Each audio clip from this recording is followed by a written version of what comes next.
చాలా సంతోషంగా ఉంది. ఇంకా చేసే నేనేమైతే కిషన్ రెడ్డి గారు చెప్పినట్టు ఏదైతే నేను చేస్తున్నానో సినిమాల ద్వారా వినోదం కానీ లేకపోతే మంచి సందేశాత్మక చిత్రాలు, అలాగే ఒక క్యాన్సర్ హాస్పిటల్ చైర్మన్గా అయితేనేమి గత 15 సంవత్సరాలకి ఈ సంవత్సరంతో 15 సంవత్సరాలు పూర్తవుతుంది మార్చి నెలలో. దాని తర్వాత ఒక హిందూపూర్ శాసనసభ్యుడిగా 3వ సారి గెలవడం, నా సేవల్ని గుర్తించి మరి కేంద్ర ప్రభుత్వం నాకు ఈ పద్మభూషణ్ని ఇవ్వడం అన్నది వారికి నా ధన్యవాదాలు తెలియజేసుకుంటున్నాను. ముఖ్యంగా ఎంతోమంది ఉన్నారు, అంటే నా వెనక బలం ఎంతోమంది. ఇప్పుడు నా కాన్స్టిట్యున్సీ విషయానికి వస్తే నా అక్కడ హిందూపూర్ ప్రజానికానికి నా ధన్యవాదాలు తెలియజేసుకుంటాను. అలాగే పుణ్య దంపతులు ఎన్టీ రామారావు గారు బసవరామ తారకం బిడ్డగా వాళ్ళ కడుపున జన్మించినందుకు ఆయన ప్రతిరూపాన్ని నాలో చూసుకునే అవకాశం కలిగించినందుకు మరి దైవాంశ సంభూతుడు, అలాగే విశ్వ నట రూపం ఎలా ఉంటుందో చూపించిన కారణ జన్ముడు, నా కేవలం తండ్రే కాదు నా గురువు దైవం అంతా ఎన్టీ రామారావు గారు. మరి ఆయన ఒక బిడ్డగా పుట్టడం, అలాగే క్యాన్సర్ హాస్పిటల్ ఏదైతే ట్రస్ట్ మేము నడుపుతున్నామో అక్కడ మా డాక్టర్లే, మా బోర్డు మెంబర్స్ అయితేనేమి, అడ్మినిస్ట్రేషన్ సైడ్ అయితేనేమి, లేకపోతే మా డాక్టర్లు, మెడికల్, పారామెడికల్, అలాగే నర్సింగ్ స్టాఫ్ అంతా కూడా వాళ్ళందరి, అలాగే చలనచిత్ర పరిశ్రమ విషయానికి వస్తే నా నిర్మాతలు, అలాగే నా దర్శకులు, నా తోటి కళాకారులు, సాంకేతిక నిపుణులు అందరూ ఇంకా స్ఫూర్తి, అంటే మళ్ళీ వెన్ను తట్టి ఇంకా మంచి ఒక ఆక్సిజన్ మళ్ళీ నింపినట్టు, మళ్ళీ ఇంకా మంచి ఇట్లాంటి కార్యక్రమాలు కొనసాగించమని ఇంకా బాగా మా స్ఫూర్తినిచ్చి మళ్ళీ నన్ను ఉత్సాహపరిచినట్టుగా నేను భావిస్తూ, నా చిన్న విన్నపం కిషన్ రెడ్డి గారు, నాన్నగారికి భారతరత్న అది అంటే ఏదైనా ఇంకా దాని గురించి అందరి కోరిక, కేవలం ఆయన అభిమానులే కాదు మొత్తం ఆంధ్ర తెలంగాణ రాష్ట్ర ప్రజలు ఎక్కడ తిరుగురున్నా అక్కడ వారందరి కోరిక అది కూడా త్వరలో నెరవేరాలని ఆ భగవంతుడిని కోరుకుంటున్నాను నేను. నాకు ఎంతో స్ఫూర్తిదాయకమైన ఎంతోమంది ఉన్నారు మహానుభావులు కోవకే చెందిన మా నాన్నగారు రామారావు కూడా. సో వారందరినీ ప్రేరణతో ఇప్పుడు ఇచ్చిన ఈ యొక్క ప్రోత్సాహంతో ఈ యొక్క పద్మభూషణ్ అన్నది బిరుదుగా కంటే కూడా నేను ఒక రెస్పాన్సిబిలిటీ, బాధ్యత ఇంకా చేస్తున్నాం, ఎటువంటి నిస్వార్థంగా ఏమీ ఆశించకుండా. కానీ దానికి ప్రతిఫలంగా ఇచ్చినందుకు నా అభిమానులు అయితేనేమి ఎవరైనా నా నుంచి ఏమి ఆశించరు, వాళ్ళు నేను చేసే పనులే వాళ్ళు ఆశించేది. దానికి ఇది వెన్ను తట్టి ఇంకా ఇటువంటి మంచి పనులు, ఇంకా ఈ చేస్తున్న పనులు కొనసాగించమని, ఇంకా వేరే మంచి మంచి పనులు కూడా చేయడానికి ఎంతో ప్రోత్సాహదాయకంగా అని నేను. ఎక్కడ కళాకారులు గౌరవించబడతారో, సన్మానించబడతారో ఆ రాజ్యం సుభిక్షంగా ఉంటుంది, చల్లగా ఉంటుంది అన్నది మన పెద్దలు చెప్పిన మాట. ఈ రోజున ఈ పౌర సన్మాన సభ చూస్తుంటే, ఇంతమంది వేల మంది తరలి వచ్చేటువంటి సభ చూస్తుంటే, ఇంత పద్మ పురస్కారాలతో ఇంతమంది కళాకారులకు, గొప్ప వ్యక్తులకు ఇక్కడ సన్మానం జరుగుతుంటే నాకు అది అక్షర సత్యం అనిపిస్తుంది.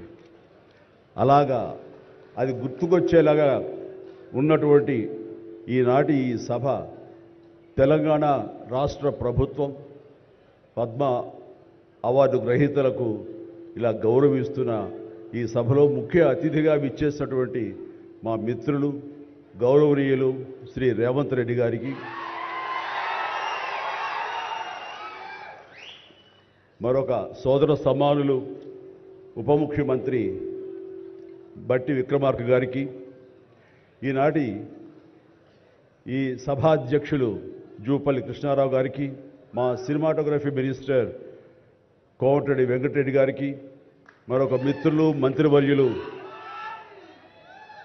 పొంగులేటి సుధాకర్ గారికి, శ్రీనివాస్ గారికి, ఇక ఇతర పెద్దలకు, అలాగే సిఎస్ చీఫ్ సెక్రటరీ శాంతకుమార్ గారికి, ఇతర అధికారులకు, ముఖ్యంగా ఈ సభ ఇంత నిండుదనంగా ఇంత హుందాగా ఉంది అంటే కారణం తెలుగుదనానికి, తెలుగు వేష భాషలకి హుందాతనం తీసుకొచ్చి తెలుగుదనానికి నిలువెత్తు నిదర్శనంగా నిలబడి ఉండేటటువంటి గొప్పవారు, మేము ఆరాధించేవాళ్ళు మన మాజీ ఉపరాష్ట్రపతి శ్రీ వెంకయ్య నాయుడు గారికి, ఇక్కడ విచ్చేసినటువంటి ఆహ్వానితులకు, కళాభిమానులకు, సినీ అభిమానులకు, నా అభిమానులకు అందరికీ హృదయపూర్వక నమస్కారాలు తెలియజేసుకుంటాను.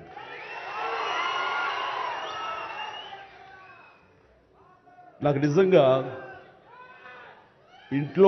మా ఇంట్లో అడిగారు, పద్మవిభూషణ్ అవార్డు అనౌన్స్ చేయగానే చాలా ఆనందంగా, ఎంత ఆనందపడుతున్నారు ఏంటంటే, నిజంగా పద్మభూషణ్ అవార్డు వచ్చినప్పుడు నాకు ఉన్న ఆనందం అంతా ఇంత కాదు. కానీ ఇన్నేళ్ల తర్వాత ఇప్పుడు ఈ పద్మవిభూషణ్ అవార్డు వచ్చినప్పుడు నిజంగా అంత ఉత్సాహం లేదు. ఏదో వచ్చింది, సంతోషం, గౌరవంగా స్వీకరించాలి, ఎంత ప్రజాభిమానం అని అనుకుంటూ ఉన్నాను. కానీ ఆ తర్వాత తరలి వచ్చేటువంటి వివిధ ప్రాంతాల నుంచి మనుషులు కానివ్వండి, వ్యక్తులు, అభిమానులు, సినిమా పరిశ్రమ నుంచి కానివ్వండి, రకరకాల అసోసియేషన్స్ కానివ్వండి, అలా ఎంతోమంది రాజకీయ ప్రబుద్ధులు కానివ్వండి, అందరూ గత వారం రోజులుగా ఎడతెరిపి లేకుండా వాళ్ళు ప్రశంసలు కురిపిస్తున్నారంటే ఆ ఆనందం ద్విగుణీకృతమైంది. ఎంతో ఉద్వేగానికి, ఎంతో ఇదిగా అయ్యింది.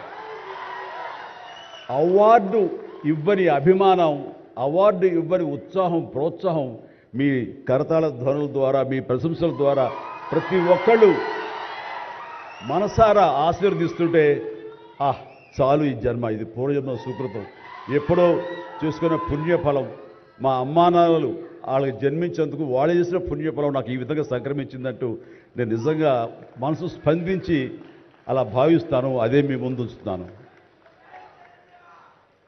ఇక నాకు తెలిసి ప్రప్రథమంగా అవార్డులు అనౌన్స్ చేసిన వెంటనే ఒక ప్రభుత్వం స్పందించి వారికి ఈ రకంగా సన్మానం చెయ్యాలి అనే భావం రావటం అన్నది బహుశా ఎప్పుడు జరగలేదు.